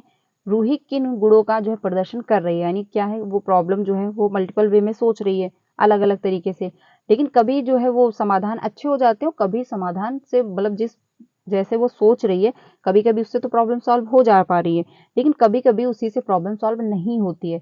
तो रूही के किन गुणों का जो है प्रदर्शन हो रहा है? तो रूही जो है आप क्रिएटिव है, या फिर अभिसारिक है यानी कन्वर्जन थिंकिंग है, या फिर आपका अमन्य विचार है, या फिर आपका आत्म केंद्रित विचार है। यानी बच्ची जो है रूही जो है वो क्या है, इगोसेंट्रिज्म है। तो बच्ची जो है खुद से बात नहीं कर रही है। ठीक है, वो क्या कर रही है, प्रॉब्लम को सॉल्व करने का मल्टीपल वे सोच पा रही है। तो इसमें आपका ऑप्शन है, यानी क्वेश्चन नंबर जो 12 है, इसमें आपका फर्स्ट ऑप्शन सही हो जाएगा। यानी बच्चा जो है, यानी जो रूही जो है, उनमें क्या है, क्रिटिकल थिंकिंग पाई जा रही है। वो मल्टीपल वे में सोच पा रही है कि हाँ, इस प्रॉब्लम को हमको कैसे सॉल्व करना है, और प्रॉब्लम जो है वो सॉल्व भी हो रही है। लेकिन कभी कभी क्या है कि आप एक ही अगर प्रॉब्लम है उसको आप मल्टीपल वे में सॉल्व करो तो जरूरी नहीं कि वो सॉल्व भी हो जाए, कोई नया मेथड अपनाना पड़ेगा आपको। तो इसमें आपका फर्स्ट ऑप्शन सही हो जाएगा। यानी बच्ची क्या है, मल्टीपल वे में अगर सोच पा रही है तो बच्चे में क्या है, क्रिटिकल थिंकिंग है। ठीक है, तो इसमें आपका फर्स्ट ऑप्शन सही हो जाएगा। जिसमें भी मतलब जिस भी बच्चे में क्रिटिकल थिंकिंग होगी तो कुछ नया करने की कोशिश करेगा, कुछ नया क्रिएट करने की कोशिश करेगा, हर चीज कुछ नए तरीके से प्रेजेंट करने की कोशिश करेगा। ठीक है, तो इसमें आपका फर्स्ट ऑप्शन सही हो जाएगा। अगला है क्वेश्चन नंबर 13। इसमें बात कही गई है, शिक्षण अधिगम प्रक्रिया में वंचित समूह से संबंधित विद्यार्थियों के द्वारा सहभागिता कम होने की स्थिति में एक शिक्षक को क्या करना चाहिए? यानी कि शिक्षण अधिगम जो है प्रक्रिया में जो वंचित समूह, यानी क्लासरूम में जो ऐसे भी बच्चे होते हैं जो वंचित समूह से आए रहे होते हैं, जिनका बैकग्राउंड बहुत ज्यादा अच्छा नहीं होता है। ठीक है, तो उनको क्या करना है, सहभागिता कम होने की स्थिति में एक शिक्षक को क्या करना चाहिए, क्योंकि वो वंचित समूह से हैं, इस वजह से अपने आप को इंक्लूड नहीं कर पा रहे हैं क्लासरूम में। आपने देखा हो, मतलब आपने क्या, हर क्लासरूम में जो यूनिफॉर्म क्यों बनवाई जाती है, इसीलिए बनवाई जाती है कि हर बच्चा जो है अपने आप को इंक्लूड महसूस करे। अगर मान लीजिए क्लास मतलब स्कूल में यूनिफॉर्म ना होती तो बहुत जो रिच फैमिली से बिलोंग करते हैं उनके बच्चे अच्छे कपड़े पहन के आएंगे, और जो अच्छी फैमिली से बिलोंग नहीं करते हैं उनके बच्चे थोड़ा सा कम अच्छे कपड़े पहन के आएंगे। तो इस वजह से क्लासरूम में क्या होगा कि मतलब भेदभाव होगा, बच्चे आपस में भेदभाव करेंगे कि हाँ देखो मेरे कपड़े अच्छे आपके कपड़े अच्छे नहीं हैं। तो इसी वजह से जो यूनिफॉर्म बनाई गई कि सभी बच्चे अपने आप को इंक्लूड महसूस करें, सभी बच्चे ये ना लगे, मतलब गरीब का भी बच्चा अगर है क्लास मतलब स्कूल आ रहा है तो वो भी यूनिफॉर्म में आ रहा है, और अमीर का बच्चा है तो वो भी यूनिफॉर्म में आ रहा है, और वही यूनिफॉर्म में आ रहा है, सेम यूनिफॉर्म है। तो इसमें क्या होगा, बच्चे अपने आप को अलग थलग महसूस नहीं करते हैं। ठीक है, तो इसीलिए क्या है, इंक्लूसिव एजुकेशन भी कहती है कि हमको हर प्रकार का बच्चा है, किसी भी बैकग्राउंड से, देखने में कैसा है, उसकी आर्थिक स्थिति कैसी है, कोई मैटर नहीं करता, उसका कल्चर कैसा है कोई मैटर नहीं करता, हमको क्या है इंक्लूड करना है बस। ठीक है, और बच्चे की नीड के अनुसार उसको हमको हेल्प करनी है। तो इसमें बात जो कही गई है, मान लीजिए शिक्षण अधिगम जो हो रहा है उसमें वंचित समूह से बच्चा जो है वो खुद को महसूस नहीं कर पा रहा है, इंक्लूड नहीं कर पा रहा है, तो उसकी सहभागिता जो है कम है। तो टीचर को क्या करना है कि वो बच्चा अपने आप को इंक्लूड महसूस कर पाए। तो पहला है क्वेश्चन नंबर जो आपका 13 है, इसमें पहला ऑप्शन है बच्चों को विद्यालय छोड़ने के लिए कहना चाहिए। यानी आप टीचर हैं, बच्चे से कह देंगे कि तुम ना विद्यालय ही छोड़ दो, तो ऐसा कोई इसका रास्ता नहीं हुआ। ठीक है, ऐसा आपको नहीं करना, क्योंकि शिक्षा प्राप्त करने का सभी का अधिकार है। तो आप ऐसा नहीं करेंगे, बल्कि क्या करेंगे, कोशिश करेंगे कि बच्चा खुद को कंफर्टेबल महसूस करे, खुद को इंक्लूड करे। आप मतलब अपने मेथड में चेंज लाइए, क्लासरूम में डिस्कशन करवाइए, बच्चे को हर चीज में इन्वॉल्व करिए। ठीक है, सेकंड है इस स्थिति को जैसी है स्वीकार कर लेना चाहिए। यानी उस पर आप कोई डिस्कस नहीं करेंगे, कोई चिंतन नहीं करेंगे, कोई क्लासरूम में डिस्कशन नहीं होगा, उस पर कोई आप बात ही नहीं करेंगे, जैसा है आप वैसे ही एक्सेप्ट कर लेंगे। बच्चे को समझ में आ रहा है तो ठीक, नहीं आ रहा है तो भी ठीक। यानी वो खुद को इंक्लूड कर पा रहा है क्लासरूम में तब भी ठीक है, और नहीं कर पा रहा है तब भी ठीक है। तो ऐसा आपको नहीं करना है। अगला है इन विद्यार्थियों को अपनी अपेक्षाओं को कम करना चाहिए। यानी जो वंचित समूह से बच्चे हैं उनको क्या अपेक्षाएं ही अपनी कम कर देनी चाहिए। यानी अगर उनको समझ में आया है तो ठीक है, वरना वो दोबारा नेक्स्ट टाइम टीचर से नहीं पूछेंगे। तो ऐसा भी नहीं करना है। ऑप्शन जो आपका है 4 सही होगा। यानी अपनी शिक्षण पद्धति पर विचार करना चाहिए तथा बच्चों की सहभागिता में सुधार करने के लिए नए तरीके ढूंढने चाहिए। तो बिल्कुल सही बात है, आपका 4 ऑप्शन सही होगा, क्योंकि अगर बच्चा वंचित समूह से है और खुद को इंक्लूड नहीं कर पा रहा है तो आप अपने मेथड में परिवर्तन लाएं, कोई एक्टिविटी करें, उसमें बच्चे को इन्वॉल्व करें, हर चीज में उसको इन्वॉल्व करने की कोशिश करें, और कोशिश करें कि बच्चा जो है उसमें इन्वॉल्व हो, और साथ ही साथ नए नए वे में जो है पढ़ाने की कोशिश करेंगे कि बच्चा जो है मतलब इसमें अपना भाग ले, और साथ ही साथ क्लासरूम में क्या है उस पर विचार करेंगे, उस पर डिस्कशन होगा, तो हर बच्चे जो है वो जागरूक होंगे, हर बच्चे जब डिस्कशन होगा तो उसमें भाग लेंगे। फिर क्या होगा, धीरे धीरे करके जो वंचित समूह से बच्चे हैं वो भी अपने आप को इंक्लूड करना महसूस कर देंगे, मतलब इंक्लूड करना शुरू कर देंगे। तो इसमें आपका 4 ऑप्शन सही हो जाएगा। बल्कि आपको क्या करना है, बच्चे को इंक्लूड करना है, अपने मेथड में परिवर्तन लाना है। आपको कोशिश करनी है कि हम क्लासरूम में ऐसी एक्टिविटी कराएं जो हर बच्चा इन्वॉल्व हो। मान लीजिए अगर किसी बच्चे को चलने में प्रॉब्लम हो रही है तो आप कुछ ऐसी एक्टिविटी करेंगे जिसमें बच्चा उसमें इन्वॉल्व हो जाए, वो उसको ऐसा रोल दे देंगे कि बैठने का जो काम हो। तो हर बच्चे को आपको इंक्लूड करना है, कुछ ऐसे मेथड प्रयोग करने हैं जिसमें हर बच्चे जो उसमें सहयोग दें, उसमें अपने आप को इंक्लूड कर पाए। तो इसमें आपका 4 ऑप्शन सही हो जाएगा। ऐसा नहीं है कि विद्यालय के दो के बच्चे से कि छोड़ के चला जाए, जैसी स्थिति आप वैसे ही स्वीकार कर लोगे, ऐसा भी आपको नहीं करना। तो ये भी नहीं कहना है कि आप अपनी इच्छाएं कम कर दें। ठीक है, तो इसमें आपका 4 ऑप्शन मच बेटर है, 4 ऑप्शन आपका सही हो जाएगा। अगला है एक समावेशी कक्षा में एक शिक्षक को विशिष्ट शैक्षिक योजनाओं को क्या करना चाहिए। एक समावेशी कक्षा यानी इंक्लूसिव जो है क्लासरूम है उसमें एक टीचर को क्या करना चाहिए। पहला है तैयार नहीं करना चाहिए, यानी कि एक समावेशी कक्षा में एक शिक्षक को विशिष्ट शैक्षिक योजनाएं, यानी कि क्लासरूम में जब वो डिस्कशन करेंगे, लेक्चर देंगे, तो उनकी क्या है, उनको तैयारी करनी चाहिए पहले से या नहीं करनी चाहिए। तो क्वेश्चन नंबर जो आपका 14 है, तैयारी नहीं करनी चाहिए, तो ऐसा कहना गलत होगा, क्योंकि अगर आप थोड़ी बहुत पहले से प्रैक्टिस कर रहे हैं तो अच्छी बात है। कभी कभी तैयार करना चाहिए, तो ये भी आपका कहना गलत होगा। सक्रिय रूप से तैयार मतलब जो है करना चाहिए, तो ये आपका जो है 3rd ऑप्शन सही हो जाएगा। क्योंकि क्लासरूम जो है यानी इंक्लूसिव क्लासरूम में शिक्षक को विशिष्ट जो है शैक्षिक योजनाएं बनानी चाहिए, उसमें क्या सक्रिय रूप से तैयार होना चाहिए।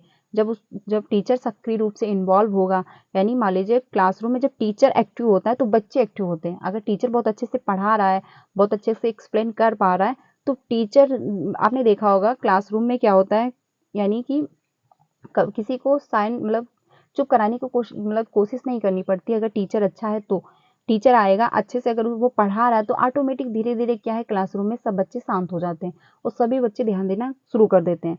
तो टीचर कैसा है ये भी मैटर करता है टीचिंग मेथड में। टीचर अगर बहुत अच्छा है तो धीरे धीरे क्लासरूम क्या है, शांत हो जाएगी, सभी बच्चे उसमें इंटरेस्ट लेने लगेंगे। तो इसी वजह से अगर टीचर एक्टिव है तो बच्चे एक्टिव हो जाएंगे। तो इसमें आपका थर्ड ऑप्शन सही हो जाएगा। हतोत्साहित भी आपको नहीं करना है, तो इसमें आपका थर्ड ऑप्शन सही होगा। अगला है, पठन वैफल्य बच्चों के प्राथमिक लक्षण क्या हैं। यानी कि पठन वैफल्य जो है उसमें बच्चों के प्राथमिक लक्षण क्या हैं। आप कैसे पता करेंगे कि बच्चे में क्या है, डिसलेक्सिया है। तो आपका न्यून जो है अवधान विकार है, या फिर अपसारी चिंतन, पढ़ने में धारा प्रवाहिता है, या फिर धारा प्रवाह पढ़ने की अक्षमता है, या फिर एक ही गति विषयक कार्य को बार बार दोहराना, यानी बच्चा क्या कर रहा है, एक ही चीज को बार बार वो रिपीट कर रहा है। तो क्वेश्चन नंबर जो आपका 15 है, इसमें आपका ऑप्शन सही हो जाएगा थर्ड, यानी कि धारा जो है प्रवाह पढ़ने की अक्षमता है। यानी कि बच्चा जो है वो पढ़ नहीं पा रहा है अच्छे से, वो बी को क्या है डी पढ़ रहा है, ठीक है, 6 को क्या है 9 पढ़ रहा है। तो वो जब पढ़ेगा गलत तो वो लिखेगा गलत। इस वजह से क्या है, बच्चे में धारा प्रवाहिता बहुत अच्छी नहीं है, वो बहुत अच्छे से पढ़ नहीं पा रहा है। तो इस वजह से आपको पता चल जाएगा कि बच्चे में क्या है, डिसलेक्सिया की प्रॉब्लम है। तो इसमें आपका थर्ड ऑप्शन सही हो जाएगा। आगे चलते हैं अगले क्वेश्चन पे। अगला है, शिक्षक का अधिकार शिक्षा का अधिकार अधिनियम 2009 में उल्लेख की गई समावेशी शिक्षा की अवधारणा निम्नलिखित में से किस पर आधारित है। तो शिक्षा का अधिकार अधिनियम जो है आपका, यानी कि आपका जो राइट एजुकेशन है 2009 में, उसमें बात कही गई थी कि समावेशन यानी इंक्लूसिव एजुकेशन की अवधारणा किस पर आधारित है। तो पहला है व्यवहारवादी सिद्धांत पर, या फिर अशक्त बच्चों के प्रति एक सहानुभूति जो है अभिवृत्ति, यानी कि जिन बच्चों को दिक्कत है, यानी जिन बच्चे में डिसेबिलिटी, तो आप उनमें क्या करें, सहानुभूति उनकी तरफ अभिव्यक्त कर रहे हैं, या फिर अधिकार आधारित जो है मानवतावादी परिप्रेक्ष्य, या फिर मुख्यतः व्यवसायिक शिक्षा उपलब्ध करा के अशक्त बच्चों को जो है मुख्य धारा में शामिल करना। तो क्वेश्चन नंबर जो आपका 16 है, इसमें आपका थर्ड ऑप्शन सही हो जाएगा, यानी कि जो है अधिकार आधारित मानवतावादी जो परिप्रेक्ष्य है, ठीक है, इसमें आपका जो है थर्ड ऑप्शन सही हो जाएगा। ये नहीं कि मान लीजिए किसी बच्चे में डिसेबिलिटी है तो उसको आप सहानुभूति दे रहे हो, ऐसा नहीं। बच्चे को कोशिश करो, मूव करने की कोशिश करें बच्चे को, जो है आप बच्चे को आप बढ़ाओ, प्रोत्साहित करो कि हाँ आप कर सकते हो। ये नहीं कि उसमें जो है सहानुभूति जता रहे हो कि हाँ आपके तो दिक्कत है, आप तो पढ़ ही नहीं सकते, ये वगैरह नहीं करना। आपको बच्चे को जो है प्रोत्साहित करना है, अप्रिशिएट करना है कि हाँ आप कर सकते हो, तो बच्चा करेगा, ठीक है। यानी टीचर की जो थिंकिंग होती है वो बच्चे के डेवलपमेंट में बहुत जो है महत्वपूर्ण जो है रोल अदा करती है। क्योंकि अगर टीचर कह देगा कि आपसे नहीं हो पाएगा, तो बच्चे से अगर हो भी रहा होगा तो बच्चा नहीं कर पाएगा, उसमें हीनता की भावना आ जाएगी। तो इस वजह से टीचर की जो थिंकिंग है बच्चे के प्रति कि बच्चा ग्रो करेगा, तो बच्चा ग्रो करेगा। इस वजह से क्या कहते हैं टीचर को भी कि बच्चे में हीनता की भावना नहीं लानी है, बच्चे को क्या हमेशा जो है प्रोत्साहित करना है। अगर मान लीजिए एक बच्चा खड़ा हुआ, उसने आपने क्वेश्चन किया, एक बच्चे ने आंसर दिया, अगर उसने आंसर गलत भी बताया है तो आपको पूरा उसका आंसर पहले सुनना है। ये नहीं कि बच्चे ने बोलना शुरू किया आपने बीच में बोल दिया, ऐसा नहीं करना। ऐसा क्या होगा, अगर आप बीच में बोल रहे हैं, बच्चे को रोक रहे हैं, बार बार उसको हर गलती पे उसको टोक रहे हो, डांट रहे हो, तो बच्चा धीरे धीरे बोलना बंद कर देगा। बच्चे की पूरी बात समझें, सुने, फिर अपना राय दें कि ऐसे नहीं, इसका ये आंसर हो जाएगा, ठीक है। तो इससे क्या होगा, बच्चे को समझ में आएगा, एटलीस्ट वो कोशिश तो की बच्चे ने बोलने की क्लास में। तो आपको वो देखना है कि हाँ, आपको ये नहीं देखना कि बच्चे ने आंसर गलत दिया, आपको ये देखना है कि बच्चे में इतनी हिम्मत थी कि वो क्लासरूम में खड़ा होकर के अपना आंसर उसने दिया, ठीक है। तो बच्चे को हमको प्रोत्साहित करना है। जब आप धीरे धीरे बच्चे को अप्रिशिएट करेंगे तो धीरे धीरे करके आंसर भी सही देना स्टार्ट कर देगा। तो इसमें आपका थर्ड ऑप्शन सही होगा, यानी कि टीचर की थिंकिंग जो है बच्चे के डेवलपमेंट में बहुत जो है महत्वपूर्ण भूमिका अदा करती है। तो इसमें आपका थर्ड ऑप्शन सही हो जाएगा। अगला है, संरचनावादी ढांचे में अधिगम प्राथमिक रूप से क्या है? पहला है यंत्रवत याद करने पर आधारित है, या फिर आपका प्रबलन पर केंद्रित है, या फिर आपका अनुबंधन द्वारा अर्जित है, या फिर अवबोधन की प्रक्रिया पर केंद्रित है, यानी कि आपका रिफोर्समेंट जो दिया जा रहा है, या फिर आपका जो है यंत्रवत यानी आप याद कर रहे हो, यानी यानी कि आप क्या कर रहे हो? मेमोराइजेशन कर रहे हो, यानी कि आप याद कर रहे हो।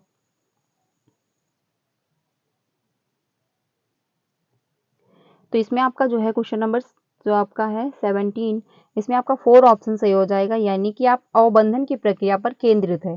ठीक है, तो आपका इसमें 4 ऑप्शन सही हो जाएगा, यानी प्रोग्रेस जो हो रहा है आपका, प्रोग्रेस ऑफ मीनिंग मेकिंग जो है आपका सही हो जाएगा, यानी कि 4 ऑप्शन आपका सही है। अगला है क्वेश्चन, अनेक घटनाओं के बारे में बच्चों के द्वारा बनाए गए जो है सहजानुभूति सिद्धांतों के संदर्भ में से एक शिक्षिका को क्या करना चाहिए? तो इसमें पहला है, इसमें आपका पहला ऑप्शन है बच्चों को इन सिद्धांतों को अनदेखा करना चाहिए, यानी बच्चे के जो सिद्धांत है उसको आप क्या कर रहे हो? अनदेखा कर रहे हो, या फिर बच्चों को दंडित करना चाहिए, या फिर बार बार याद करने के द्वारा एक सही सिद्धांत से जो है बदल देना चाहिए, या फिर आपका होगा प्रतिकूल प्रमाण एवं उदाहरणों को प्रस्तुत करके बच्चों के इन सिद्धांतों को चुनौती देनी चाहिए। तो क्वेश्चन नंबर जो आपका 18 है, इसमें आपका 4 ऑप्शन सही हो जाएगा, यानी कि प्रतिकूल प्रमाण, यानी कि जो उससे प्रतिकूल है, यानी जो उसके अपोजिट हैं, उनको क्या है आप उदाहरण दे रहे हो, और साथ ही साथ जो बच्चे के सिद्धांत है, यानी कि जो बच्चे में कंफ्यूजन है उसको आप चुनौती दे रहे हो, तो इससे क्या है बच्चे में जो सहजानुभूति सिद्धांत है वो डेवलप होंगे। तो इसमें आपका 4 ऑप्शन सही हो जाएगा, यानी बच्चे में जो गलत धारणा बनी होगी वो क्लियर हो जाएगी। अगला है छात्र केंद्रित शिक्षा शास्त्र की क्या विशेषता है? यानी जो क्लासरूम है, चाइल्ड सेंटर्ड जो एजुकेशन दी जाती है उसकी क्या विशेषता है? केवल पाठ्य पुस्तकों पर जो है निर्भर होता है, या फिर बच्चों के अनुभव को प्रमुखता देता है, या फिर यंत्रवत जो है याद करना, या फिर आपका योग्यता के आधार पर विद्यार्थियों को नामांकित करना तथा वर्गीकरण करना। यानी जो क्लासरूम चाइल्ड सेंटर्ड जो एजुकेशन होती है उसमें क्या बच्चे को आपको मतलब लेबल करोगे? तो ऐसा भी आपको नहीं करना है, बच्चे को क्या है हमको रैंकिंग नहीं करनी, लेबल नहीं करना है कि हाँ बच्चा फर्स्ट रैंक पे या सेकंड रैंक पे, और आपका थर्ड भी नहीं होगा कि हमको बच्चों को क्या है रोट मेमोराइजेशन नहीं करवानी है। ठीक है, तो इसमें आपका जो है क्वेश्चन नंबर 19, इसमें आपका 2 ऑप्शन सही हो जाएगा, यानी बच्चों के अनुभव को जो है प्राथमिकता देनी है, कि बच्चे के क्या अनुभव हैं, बच्चा जो अपने अनुभव लेकर के आया है और जिस टॉपिक में बच्चे के अपने अनुभव बने हुए हैं तो उसको हमको क्या है प्राथमिकता देनी है। एटलीस्ट बच्चे के कुछ अनुभव होंगे, क्योंकि अगर आप किसी भी कोई घटना हुई, कोई भी अगर इन्फॉर्मेशन आप सुनते हो तो उससे रिलेटेड अपनी एक समझ बनाते हो अपने अनुभव पर। तो हर बच्चे में क्या है कुछ ना कुछ अपने अनुभव होते हैं जिसके आधार पर वो अपनी एक समझ बनाता है, तो उसको हमको क्या है प्रोत्साहित करना है, उसको प्रमुखता देनी है क्लासरूम में। तो ये आपका 2 ऑप्शन जो है वो सही हो जाएगा। अगला है 20, संवेग एक संज्ञान, यानी संवेग जो है संवेग एवं संज्ञान एक दूसरे से डैश डैश हैं, तो पूर्णतः अलग हैं, स्वतंत्र हैं, एक दूसरे में इंक्लूड है, या फिर संबंधित नहीं है। तो इमोशन जो होते हैं और आपका जो कॉग्निटिव डेवलपमेंट हो रहा होता है तो एक दूसरे से संबंधित है या फिर नहीं है? तो क्वेश्चन नंबर जो 20 है इसमें आपका थर्ड ऑप्शन सही हो जाएगा, यानी सन्निहित है, यानी कि क्या है एक दूसरे से इंटर रिलेटेड है। अब जो इसमें बात कही गई थी कि अगर यहीं पे दिया होता जोजोंग, यानी जो अगर आपका जोजोंग दिया होता तो अकॉर्डिंग टू जोजोंग के अनुसार क्या हो जाता है स्वतंत्र है, यहाँ पे आपका आंसर तुरंत चेंज हो जाता, यानी आपका आंसर 2 सही हो जाता अगर यहाँ पे जोजोंग दिया होता। क्योंकि जोजोंग जो है वो ये मानते हैं कि संवेग और जो संज्ञान है वो एक दूसरे से इंटर रिलेटेड नहीं है, यानी एक दूसरे से सन्निहित नहीं है, वो क्या है अलग अलग है। ठीक है, लेकिन बाकी जितने भी मनोवैज्ञानिक हैं, जितने भी लोग हैं, वो ये मानते हैं कि संज्ञान और संवेग जो होते हैं वो एक दूसरे को प्रभावित करते हैं। यानी जो डेवलपमेंट हो रहा होता है, अगर आप मान लीजिए किसी दिन माइंडली आप डिस्टर्ब हैं तो आप सोशली भी बहुत अच्छे से इन्वॉल्व नहीं हो पाएंगे। अगर आप फिजिकली परेशान हैं, आपको पेन हो रही है, आपको फीवर है, तो आप लोगों से बहुत अच्छे से इंटरेक्ट नहीं हो पाएंगे, आपके इमोशन भी बहुत अच्छे से उस दिन बहुत अच्छे नहीं होंगे। हो सकता है आप सैड हो, बहुत हैप्पी ना हो, नॉर्मली आप ना हो। तो इस वजह से क्या होता है जो डेवलपमेंट होता है, यानी जो आपके इमोशन है वो कभी कभी सोशलाइजेशन पे भी बहुत प्रभाव डालते हैं। अगर आप मान लीजिए किसी दिन सैड हो तो लोगों से बहुत अच्छे से बात नहीं कर पाओगे, तो लेकिन जोजांग जो थे वो ये मानते थे कि जो संवेग और संज्ञान है वो एक दूसरे को प्रभावित नहीं करते हैं, वो क्या है एक दूसरे से स्वतंत्र होते हैं।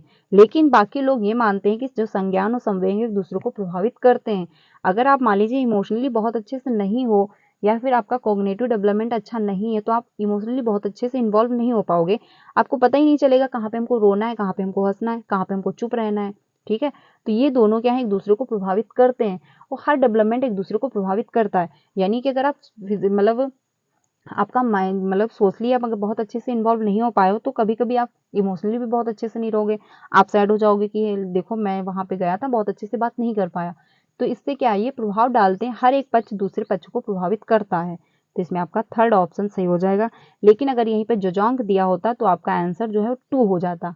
तो ये भी ध्यान रखना, क्योंकि अगर क्वेश्चन में अगर थोड़ा सा घुमा देगा तो आंसर चेंज हो जाएगा। ठीक है, तो ये ध्यान रखिएगा। अगला है 21। संरचनावादी सिद्धांत। संरचनावादी सिद्धांतों के अनुसार अधिगम के बारे में निम्नलिखित कथनों में से कौन सा सही है? तो पहला है अधिगम पुनरुत्पादन एवं स्मरण की प्रक्रिया है, या फिर अधिगम यंत्रवत याद करने की प्रक्रिया है, या फिर अधिगम आवृत्तीय संबंध के द्वारा व्यवहारों का अनुबंधन है, या फिर अधिगम सक्रिय विनियोजन के द्वारा ज्ञान की संरचना की प्रक्रिया है।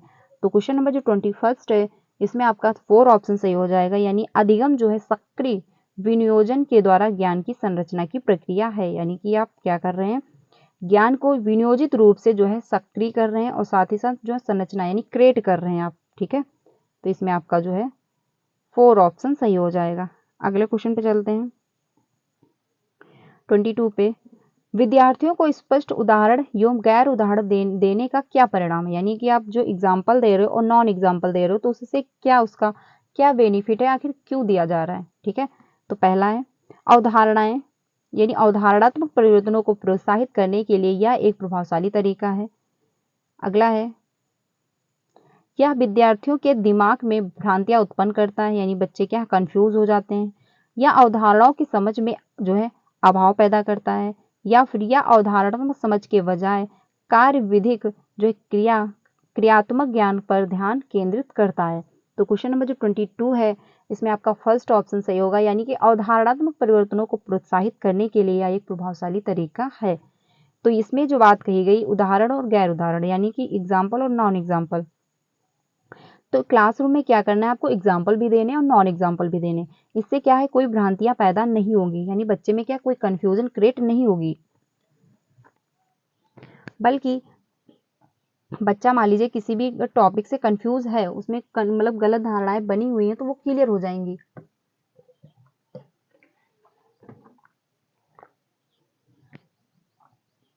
ठीक है, तो इसमें आपका फर्स्ट ऑप्शन सही हो जाएगा। यानी क्लासरूम में क्या है आपको एग्जाम्पल भी देने और साथ ही साथ नॉन एग्जाम्पल भी देने। नॉन एग्जाम्पल से क्या होता है जो कंफ्यूजन होती है वो अच्छे से क्लियर हो जाती है।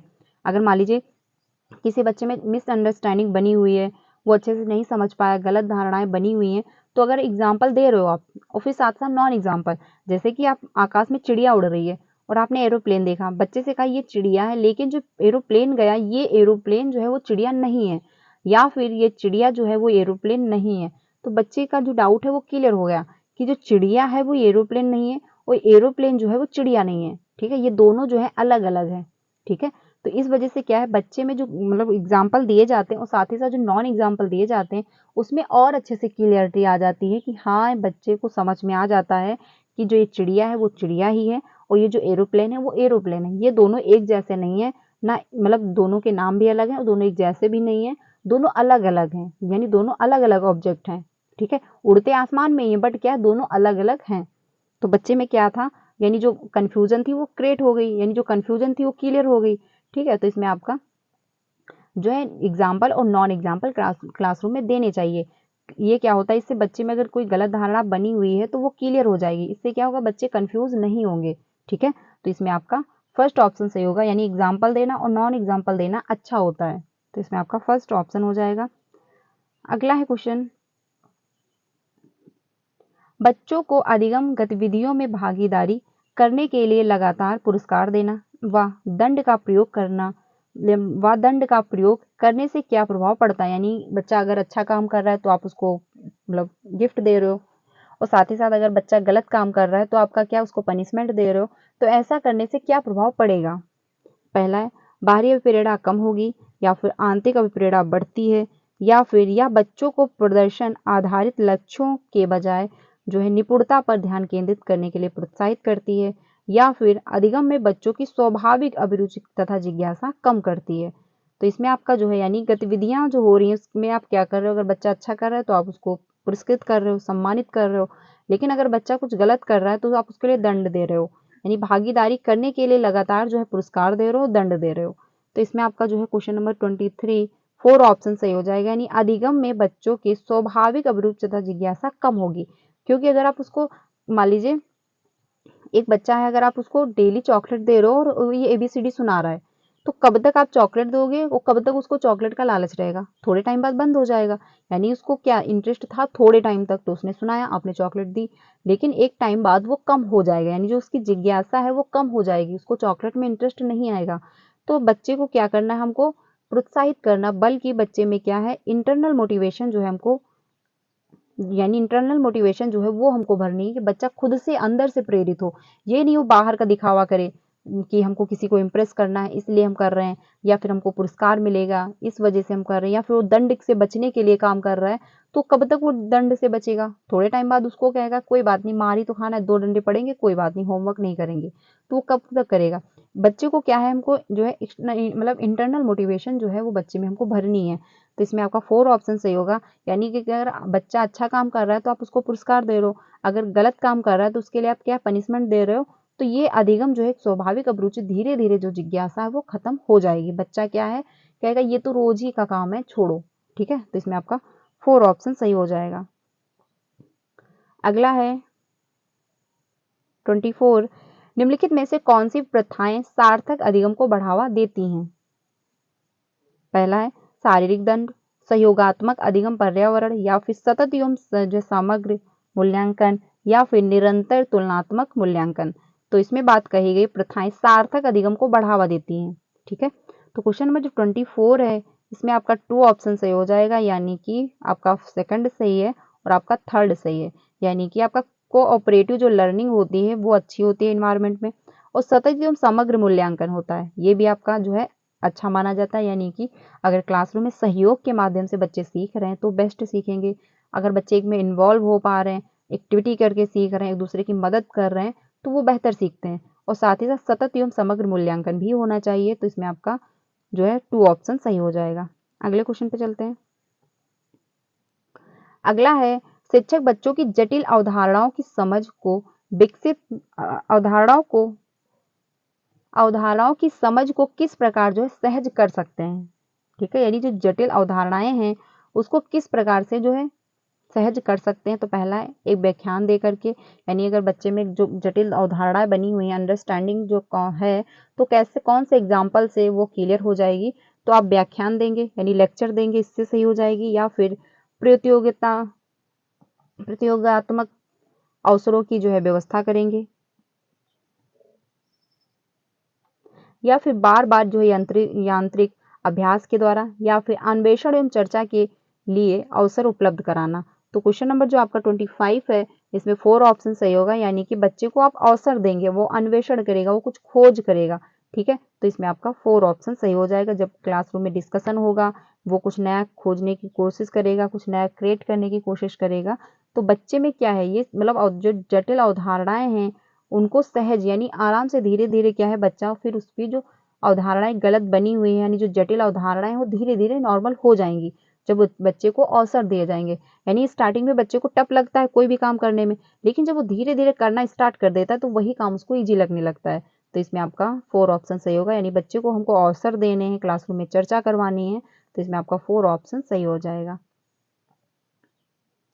अगला है 26, एक प्राथमिक विद्यालय की अध्यापिका बच्चों को एक प्रभावशाली समस्या समाधानकर्ता बनने के लिए किस प्रकार से जो है प्रोत्साहित कर सकती है, यानी प्रॉब्लम सॉल्विंग जो है बच्चे में बच्चा कर सके, तो उसको टीचर को क्या करना है, कैसे उसको प्रोत्साहित करना है बच्चे को।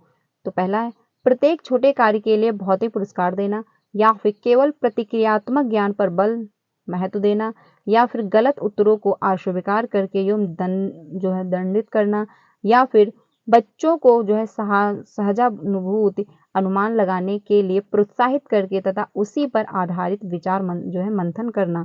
तो क्वेश्चन नंबर जो 26 है इसमें आपका 4 ऑप्शन सही हो जाएगा, यानी बच्चों को सहजानुभूति अनुमान लगाने, मतलब क्या करेंगे, बच्चे को आप करेंगे कि थोड़ा बहुत आप अनुमान लगाइए, थोड़ा बहुत गैस करिए, तो बच्चे क्या है गैस करेंगे तथा उसको आप प्रोत्साहित करेंगे और साथ ही साथ क्या है उसी पर जो है आधारित विचार विमर्श करने के लिए कहेंगे, यानी बच्चे क्या है विचार करेंगे, मंथन करेंगे, यानी उस पर क्या है वो तर्क वितर्क करेंगे और उसी से रिलेटेड जो प्रॉब्लम उनके लाइफ में पहले हुई है उसी से कुछ अनुभव लेंगे और कुछ जो उनके लाइफ में प्रॉब्लम है अगर वो एक ही जैसी है, थोड़ा उससे कनेक्ट हो रही है, तो उसी हिसाब से उसको सॉल्व करने की कोशिश करेंगे या फिर कुछ नए तरीके से प्रॉब्लम को सॉल्व करने की कोशिश करेंगे।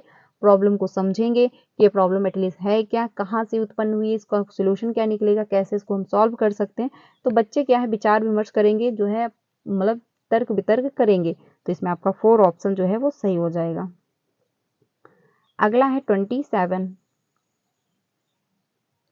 27 जो है निम्नलिखित अवधि में से किस में शारीरिक वृद्धि एवं विकास तीव्र गति से जो है घटित होता है। तो पहला है शेष अवस्था एवं प्रारंभिक बाल्यावस्था, यानी शारीरिक वृद्धि जो हो रही है एवं विकास तीव्र गति से घटित होता है, यानी क्या होता है तीव्र गति से घटित, मतलब घटित क्या मतलब कम हो जाता है। अगला है प्रारंभिक बाल्यावस्था एवं मध्य बाल्यावस्था, या फिर मध्य बाल्यावस्था एवं किशोरावस्था, या फिर किशोरावस्था एवं वयस्कता यानी मतलब एडल्ट। तो क्वेश्चन नंबर जो आपका 27 है, 27 का आपका फर्स्ट ऑप्शन सही हो जाएगा, यानी शेष अवस्था में प्रारंभिक बाल्यावस्था। ठीक है, इसमें क्या होता है शारीरिक जो वृद्धि होती है, विकास की तीव्र गति होती है, वो क्या होती है कम होती है थोड़ा, लेकिन उसके बाद जैसे ही अर्ली चाइल्डहुड खत्म होता है बच्चे का जो ग्रो है बहुत तेजी से होता है, यानी इन्फेंसी में तो बच्चे का डेवलपमेंट होता है लेकिन थोड़ा सा बीच में कम होता है, उसके बाद अर्ली चाइल्डहुड में फिर से बढ़ता है, फिर कम होता है, फिर से बहुत तेजी से बढ़ता है। तो इसमें आपका फर्स्ट ऑप्शन जो है वो सही हो जाएगा। अगला है निम्नलिखित में से कौन सा विकास का सिद्धांत नहीं है, यानी डेवलपमेंट का कौन सा जो है वो प्रिंसिपल नहीं है। तो पहला है विकास जीवन पर्यंत होता है, या फिर विकास परिवर्त्य होता है, यानी जो आपका विकास है मॉडिफिएबल है, यानी उसमें जो है परिवर्तन संभव नहीं है, यानी परिवर्तन होता है उसमें संभव है, या फिर विकास आनुवंशिकता एवं जो है हेरिडिटी और इन्वायरमेंट दोनों को प्रभावित करता है, या फिर विकास जो है सार्वभौमिक है तथा सांस्कृतिक संदर्भ इसे प्रभावित नहीं करते हैं। तो क्वेश्चन नंबर जो 28 है इसमें आपका 4 ऑप्शन सही हो जाएगा, यानी विकास जो है सार्वभौमिक है तथा सांस्कृतिक संदर्भ इसे प्रभावित नहीं करते। आप किसी भी कल्चर से हो, लेकिन यहाँ पे पूछा था कि विकास का कौन सा सिद्धांत नहीं है, तो आपका 4 ऑप्शन सही हो जाएगा, क्योंकि विकास जो है डेवलपमेंट है सभी का सार्वभौमिक है, यानी कि आप किसी भी कहीं भी हो, किसी भी देश में हो, डेवलपमेंट तो सभी बच्चे का मतलब समान होना है, यानी बच्चा पहले इन्फेंसी में ही जाएगा, फिर अर्ली चाइल्डहुड में जाएगा, फिर लेटर चाइल्डहुड में जाएगा, फिर एडोलेसेंस में जाएगा। ये तो नहीं कि कोई बच्चा इंग्लैंड का है तो पहले एडोलेसेंस में चला गया, यानी पहले किशोरावस्था होगा फिर वो इन्फेंसी में आएगा, ऐसा तो पॉसिबल नहीं है। तो जो डेवलपमेंट है वो सार्वभौमिक होता है, सभी जगह एक ही जगह मतलब एक ही जैसा पाया जाता है, लेकिन जो कल्चर है वो प्रभावित करता है बच्चे के डेवलपमेंट पे। मान लीजिए अगर जिसका कल्चर बहुत अच्छा है, उसको अच्छे रिसोर्स मिल रहे हैं तो उसका डेवलपमेंट अच्छा होगा, उम्र के हिसाब से उसका डेवलपमेंट बेस्ट हो जाएगा। तो कल्चर जो है वो प्रभावित करता है, लेकिन यहाँ पे पूछा है नहीं और आंसर भी आपको नहीं में देना था, तो आपका 4 ऑप्शन सही हो जाएगा। ठीक है, आगे चलते हैं अगले क्वेश्चन पे। अगला है व्यक्तिक विभिन्नता का प्राथमिक कारण क्या है। लोगों के द्वारा माता पिता से प्राप्त आनुवंशिक संकेत यानी जो कोड मिलते हैं, या फिर जन्मजात विशेषताएं, या फिर पर्यावरणीय प्रभाव, या फिर आनुवंशिकता एवं पर्यावरण के बीच जटिल परस्पर क्रिया यानी हेरिडिटी जो आपको दी जाती है और आपको जो इन्वायरमेंट उसमें जटिल जो परस्पर क्रियाएं हैं इनके कारण होता है। तो जो आपका 29 है इसमें आपका 4 ऑप्शन सही होगा, यानी कि अगर व्यक्तिगत भिन्नताएं पाई जा रही, हर बच्चा देखने में, हर व्यक्ति देखने में अलग है, हर व्यक्ति की आवाज़ अलग है, हर व्यक्ति का बातचीत करने का तरीका अलग है, तो कैसे हो पा रहा है हेरिडिटी की वजह से।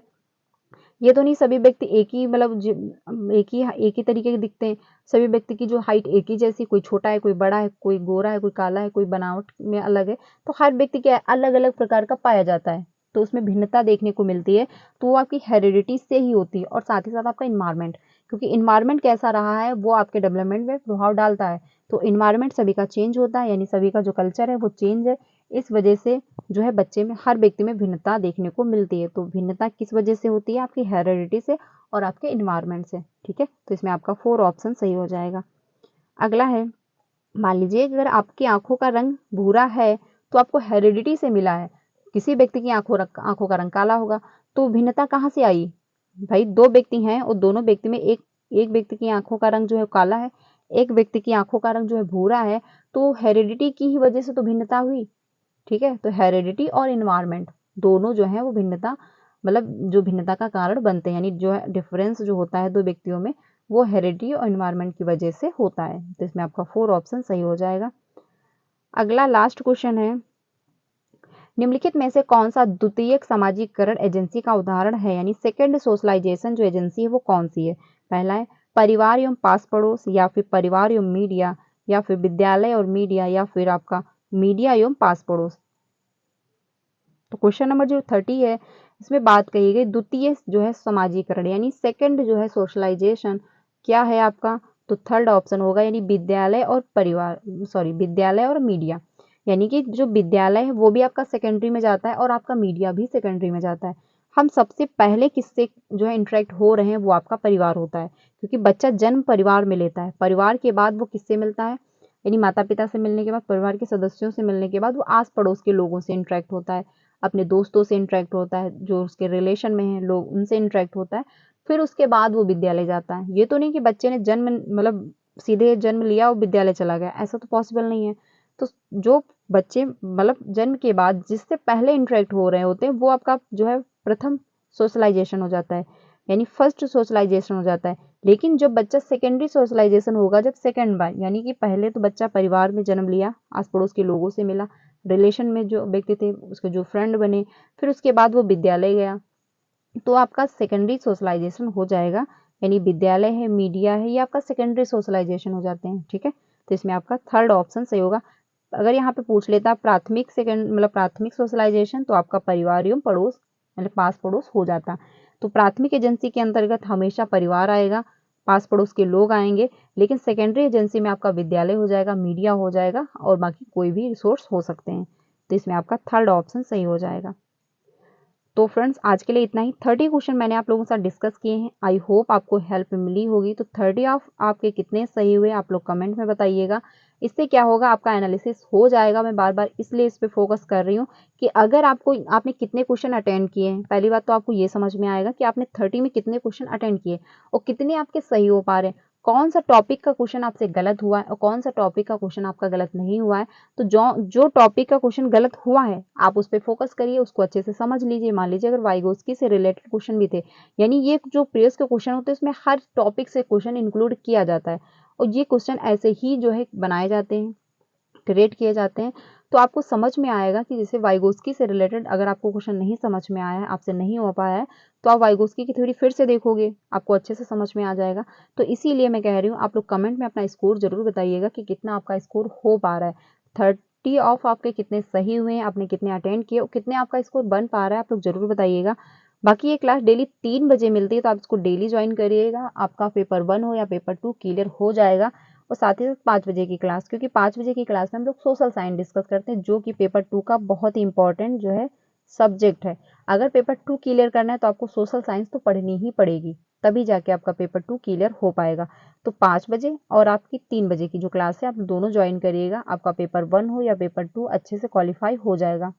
ठीक है, हम लोग जल्दी मतलब एक जो आपका लर्निंग डिसेबिलिटी है, यानी जो डिसेबिलिटियां हैं उनसे रिलेटेड क्वेश्चन हम लोग एक साथ एक वीडियो में करेंगे। उससे क्या होगा, आपका डिसलेक्सिया है, डिसग्राफिया है, तो ये सारी जो डिसेबिलिटी हैं वो एक साथ एक टॉपिक मतलब एक क्लास में आपको देखने को मिलेंगे, तो आपको बहुत अच्छे से समझ में आएगा। तो उसके बहुत सारे क्वेश्चन हमें एक साथ करने वाले हैं, तो चैनल को सब्सक्राइब कर लीजिएगा ताकि आपको क्लास जो है वो टाइम से मिल जाए और उस क्लास को आप जरूर ज्वाइन करिएगा, क्योंकि डिसेबिलिटी से क्वेश्चन आपका चाहे CDP हो, हिंदी पेडागोजी, सब में पूछता है। तो इस वजह से वो टॉपिक बहुत ज़्यादा इंपॉर्टेंट है। तो एक वीडियो में हम सारे क्वेश्चन करेंगे एक ही टॉपिक से, तो वीडियो आप सभी के लिए बहुत ज़्यादा इंपॉर्टेंट होगी, जल्दी आपको मिलेगी। तो आज के लिए इतना ही रखते हैं। वीडियो अच्छी लगी हो तो लाइक करिएगा एंड अपने सारे फ्रेंड को शेयर करना जो भी सीटेट की प्रिपरेशन कर रहे हैं। अब आपको सीटेट में 90+ नंबर लाने हैं, तभी जाके आप अदर स्टेट में फॉर्म अप्लाई कर पाओगे और तभी जाके आप मान्य होगे, क्योंकि BPSC में बहुत सारे शिक्षक बाहर किए गए हैं। तो आज के लिए इतना ही रखते हैं, मिलते हैं नेक्स्ट वीडियो में। Thank you.